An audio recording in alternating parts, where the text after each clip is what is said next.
what we're talking about and why you're here, it's exactly the same kind of things that I've been struggling, and not only me, for, I said 30 years before, it's even longer. Even in secondary school already we had fights with teachers about what we thought were unrealistic economics courses they were giving us. So when I was thinking this afternoon what to tell you, I thought I could do big stories about pluralism, etc. But that, I think, is not very interesting because you will find out yourself. But I thought maybe it's more interesting to tell you a bit where I come from and where I went and where I'm now, if you want. So because you're more or less now trying to find your way in all these debates, and I know, because I do this for a long time now, I know a little bit where to go and how I did it. But that's my trajectory. You'll have your own.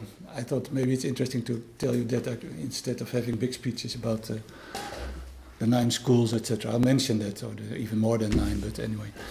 So in October, so one of the things I find very important for economists, but that's also my obsession, is that we are too much talking with each other, and that it's sometimes very difficult for normal people to understand what we are talking about, and there's even mechanisms to keep people out, if you want, by using complicated words. And if you see economists on television in debates, I find them very often very intimidating, and the way they discuss very often, it's not very nice. They're arrogant, if you want. All the other social sciences are not real science, and so I think it's very important to try to reach what I call normal people, and one of the ways to do that is that I write with Hella Huuk, who works for RTL Television. Maybe you've seen her, she's the economics reporter. I write long reads for RTL, which are 4,000 or 5,000 word pieces on what we, in a series that we call The Economy of the Day After Tomorrow.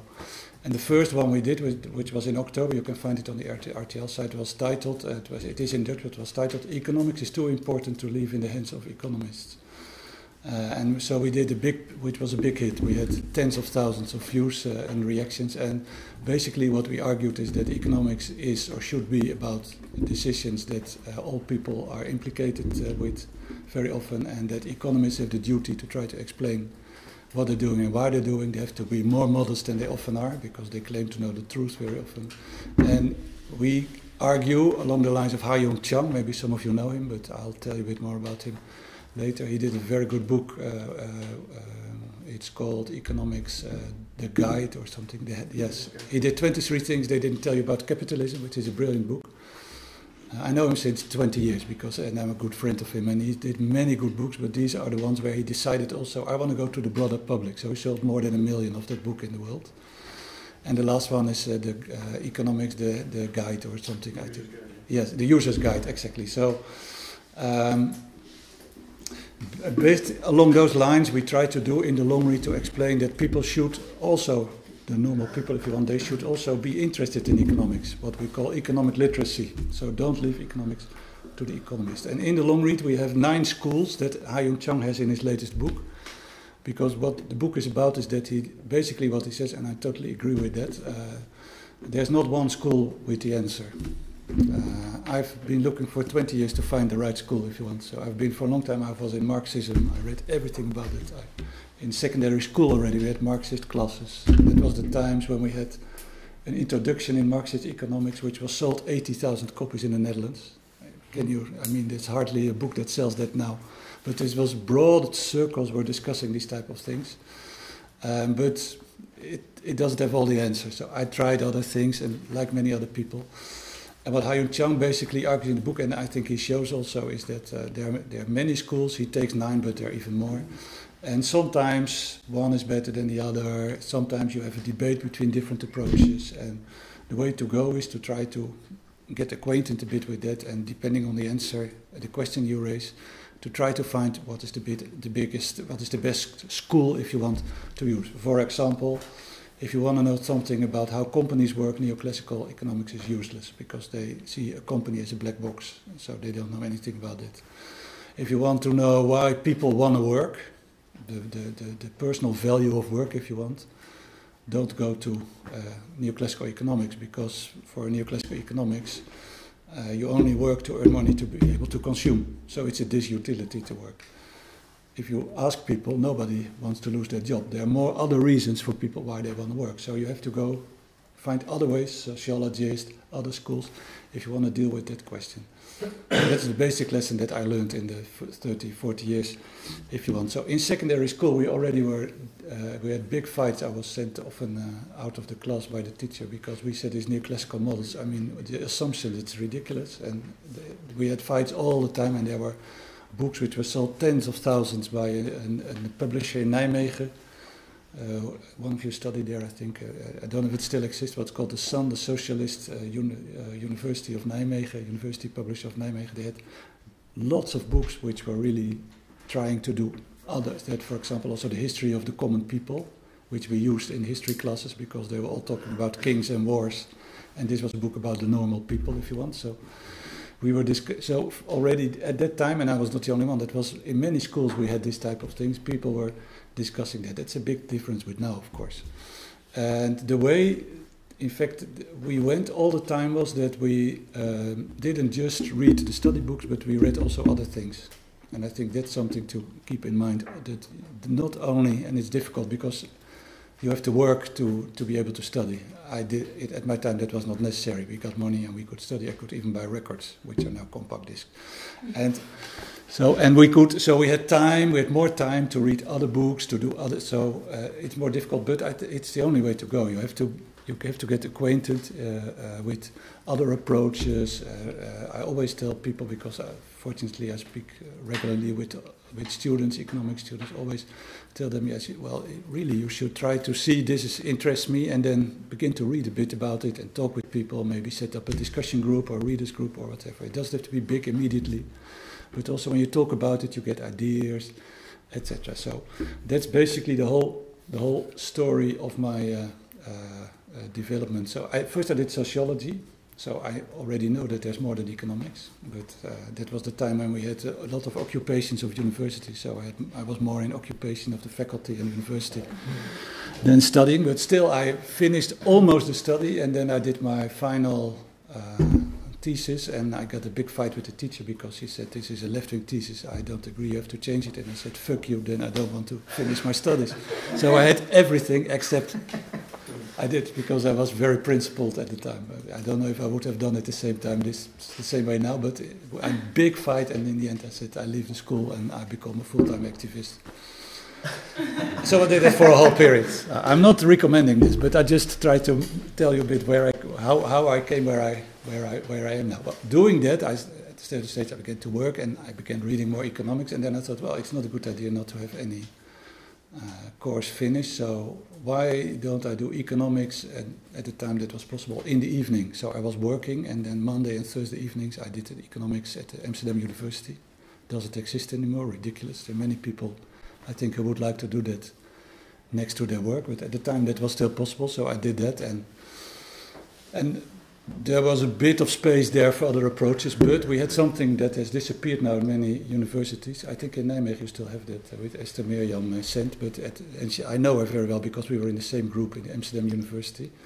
That's the group, the History and Methodology of Economics group. So I've also been teaching philosophy of science to second-year students. Some of them came afterwards to me and said, this is a bullshit course, you have to tell me what it is, and not that it's very difficult. If you want to do science, why we have all these different approaches, I don't want that, just tell me what the answers are. That many students had that, if you want, so that was very nice to do. But we had it at the time, and well, I came there and I was part of that, and I did my final paper I did on globalization, which I changed into a book. That was my first book on globalization, because I was in international economics and monetary economics. That was my international political economy, and we had it at the time still, and monetary economics. And then they said, well, you're good, don't you want to write a thesis? So I wrote a thesis on globalization, all working at the same time, if you want. And since then, I'm now 20 years, I'm doing globalization and following that, if you want. And all the time I've been trying to find the right theory to explain the world, if you want. And I didn't find it. I'm very sorry for you. I know there are many people who have that, or who claim they have that. And I've been in many conferences where people were trying to convince others that their school was the right school. And I become more and more skeptical of that. But try yourself. I mean, I'm more of, if you want, of the more pragmatic. I have more the pragmatic approach. What works, I'm interested in, and a lot of theorizing and esoteric things. It's very nice, but at a certain stage you get fed up with it. And especially models, I'm very bad in models, and I'm very bad in econometrics, and it's very hard. And always when I have a paper, I skip it, and I believe that people who read the paper and said this can be published, they did their work well, and they because I know very few people who go and really check all those type of things. So you read the abstract, you read the introduction, you read the summary and the conclusion. Most of the time you're finished, if you want, and you know more or less what they want to say. So I don't really like that thing, but I like and I think it's very important to try to integrate economics and sociology and history, and basically that's also what a guy like Ha-Joon Chang, who's a Korean, because not all of you know him, I think. He's a South Korean, and he studied with development policies, and then at a certain stage, as I told you, he said, I have to try to. I can work at the university for the rest of my life, and I write some scientific papers, but nobody cares, and it doesn't change anything. So I'm going to write books for a broader audience. So he hired a guy, an agent, who gets 50% of what he earns with his books, and who helps him to write the book in such a way that normal people can understand it. So my brother, who hardly reads a book, I think he has 5 books in his whole house. He works in a flower business. He can read Ha-Joon Chang, and he likes that, for example. And it's really very difficult to do that. And why he's an interesting guy is that he's also well trained in economics. You have to work to be able to do that, because you have to know what you're talking about, and not be a professional bullshitter, but you have to know what you're talking about to be able to tell to people what is really the essence, and to be able to explain that. So he knows what he's doing, he writes papers, etc. But he's do that, and his main argument, and as I said, I totally agree with that, and he shows that very well in the book. I can really recommend is that you have different schools, and sometimes it's better to use this, sometimes better to use that. You have discussions about the two, so it's not agnostic, if you want. So I don't care, anything goes. No, on the contrary, it's really trying to have confrontation sometimes between schools. And in this country, that's very difficult, because most of the economists, they're by default mainstream economists, as I always call them. And they don't always like that, but still I think it's the case. But I think there's a bit more of space coming up for that, and the fact that you're here also, I think shows that a little bit also internationally, because I think one of you will talk about that later, but and I don't know if you want to mention it, but I think that's very important. The Economist, which is not really a progressive journal, if you ask me, I read it for 20 years now. They say we totally support, and very often when you start an article, you know already how it will end. That's at least my experience, but it's very predictable. But they wrote articles and editorials where they said these international movements of students, they're totally right. Especially since the crisis, economists, neoclassical economists cannot claim that they have all the answers. They have to be able to study history, sociology, political science.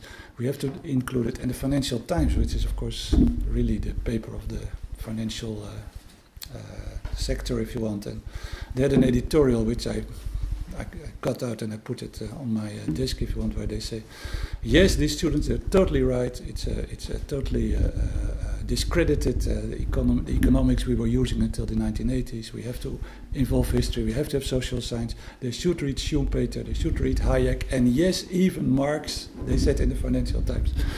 Because otherwise we will never be able to understand what's happening in the world. So yes, we support these students. So and in a certain sense, I think you're part, without maybe even knowing of this internet, some of you know, of this international movement. And some countries it's really big, and you see now there's also some initiatives to develop already alternative courses. And of course, there's always fights. People say, this is not the right approach, we should have another one. It's unavoidable, you have to walk through that if you want, but I think it gives hope. And it is even that I find also very interesting. You see now in big international organizations like the IMF and the World Bank and the OECD, which I follow now for 20 years, you see there's some cracks now in the official doctrines, if you want. For example, today, but I can give you many examples. There was a thing that I tweeted, which was released, that the IMF now has concluded that the flexibilization of the labor market is not good for growth. I mean, they were telling us that for 20 years, that we have to do that. And now the IMF researchers, they will publish that the 14th of April. They come to the conclusion that that you cannot prove that the flexibilization of the labor market gives you more growth. I mean, it's fantastic. The same IMF wrote 2 weeks ago, in countries where trade unions are too weak, inequality is rising. So the IMF, they destroyed trade unions in many developing countries. I followed that for 20 years. They're telling now there's a problem here maybe. So you see that, I call them international technocrats if you want, who want to make capitalism function. They don't want to be ideologues, they want to have it function if you want. It's more easy for them even, sometimes than for national governments. They see now that we're on many areas, inequality also. They're arguing inequality is bad for growth. That says the IMF, that says the OECD. So you see also there you see cracks in the orthodoxy. So I think it's a good time to ask yourself the questions that you are asking. And if you want me to give you an advice, there's 3 things I would give you as an advice. One is, and I already said that, one is try to read and talk with people broader than the course that they offer you. And you can organize your parallel things, or I mean, you will invent that yourself. There are many ways to do that. Every book or paper you read, which is different from the one they prescribe you, it will help you, and you have to build it up. I mean, you cannot know everything at once, and you cannot know everything ever, in fact. But that's one. The other thing is, don't read only economics. Economists have the inclination to read only economics, and try political science, sociology. One of you was saying they cannot hardly talk with each other. It's very often the case, yes. And I think it's very important to try to bridge that. And history is very important. The history of Economics and Methodology group in the Amsterdam University, where Esther Mirjam sent. I know her from that group. We were in the same group. The group doesn't exist anymore because there were, and in many universities you don't have that. And now yesterday I was in the Amsterdam University to have a debate on robots, which was very nice. And a student came to me and he said, yes, just recently one of the leading people of the faculty said maybe we should relaunch a history of economic thought in the faculty because we're beginning to miss it. So maybe it's coming back, all those things. So that's the second thing, to try to also discuss and read. And the third thing is be humble. I think that I think is very important. The economists, many people hate them because they think they're arrogant, but also they're intimidated very often. I've been in meetings where even to talk about inequality by one of the political parties in this country, I don't want to say which one, but they invited the Scientific Council because we did a thing on that, and I did a talk, and then they said, now they can ask questions, and I really felt embarrassed because there were queues of 20 people, and it was like questions to the professor who knows everything. So how do even members of parliament who say, yes, I'm sorry, I'm not an economist, but don't you think that? I say, why you're intimidated by economists? You can think yourself. Why a sociologist is less good in trying to understand what's happening in the world than an economist? So that's my final thing I would recommend to you, is to be not too arrogant, because many economists I think are that, and to be a bit humble and to find your own way, because this is my way, but you'll find your own way. I'm not going to tell you where it is and how to do it. You will find it out yourself. And I don't know, you will find it. Well, thank you. Yeah. Actually, I have a question. Within the WRR, how is the economics culture? Is it all very traditional, or is it a little bit more? No, because they like me there, so it's. Are you the only one, or? No, it's but that's one of the reasons why I love to work there, because we never do a team with only economists, because we always say to each other that doesn't lead to anything. We always have interdisciplinary teams. So I'm working now on a project about the future of work, where we will publish about. So we are thinking about an advice to government on 2 big developments. One is robotization and technological development, and the other is the flexibilization. So 30% of the people in this country, I mean, many of you will have that later also, they don't have a stable contract, and some of them maybe will never have that even. So we are working on that. What's happening? That's the first thing we do. And secondly, should government do something about it? And if so, what? Because we do report, we advise government, they have to reply in 3 months what they want to do with it. That's in the law. So very often, not always, often we have influence, especially on the longer term. And then the project, the colleague who's in fact coordinating the project, she's a sociologist. We have an historian in it. We have another sociologist. I'm the economist. We have even our chairman. He's in medical science. He's the chairman of the WRR. So we're really on this interdisciplinary We really are very interdisciplinary, and they and most of my colleagues also like in sociology, they're not in one school. You will not survive in the WR if you're in one school, because you have to change your opinion sometimes because you're doing research. And for example, when I did a report on development policy, and when we began that, I was sure that we were going to say that we have to double what we spent on development aid, but I could not prove. They said, okay, go and prove it. I could not prove that development aid is good for development in countries. Very often it's not. I read all the papers you have about that. I wanted to prove that, but I couldn't. So in the end, what we said in the report, it's not really dependent. It's not really important how much you give, but it's what you do with it. And then we wrote a report how we should change that. So I've been lying awake for 1 or 2 weeks, because for my whole life I was sure we had to give more. And I can still vote for a party who wants that. I mean, that's my own decision.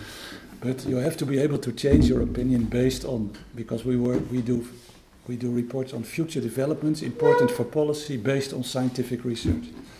So if you are in one school or you're very rigid, you don't survive, and you're gone very fast, because all the papers are discussed several times in meetings, and we're really encouraged to be very critical and very harsh on why we think things are not good, and to come with other proposals. So you really must have an open mind, and that's really the case in this organization. It's not paradise, but this is one of the nice parts of the organization where I work.